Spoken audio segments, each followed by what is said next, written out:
CPTSD is not a personality type. It's an inheritance that you never asked for, but it is one you're allowed to change.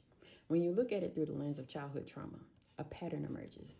A child walked into a world that they did not design and adapted in order to survive it.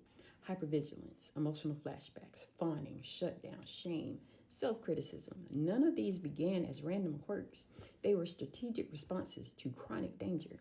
You were not born believing that you were too much or not enough. You were taught that by environments that could not hold you as you were.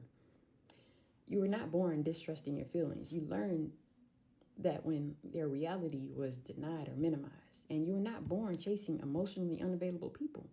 That pattern formed when love and fear arrived in the same package.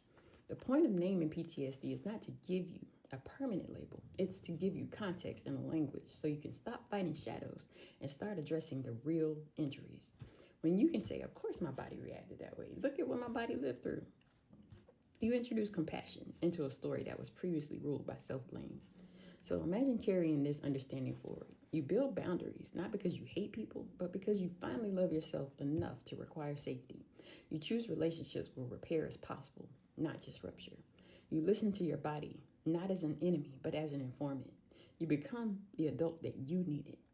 Someone who doesn't dismiss your pain, rush your healing, or demand your perfection. You may still have triggers.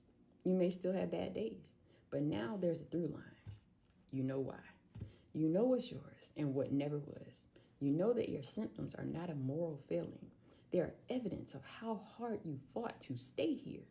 And once you understand that, CPTSD stops being the story of your life, and it becomes a chapter where you decide to write something different.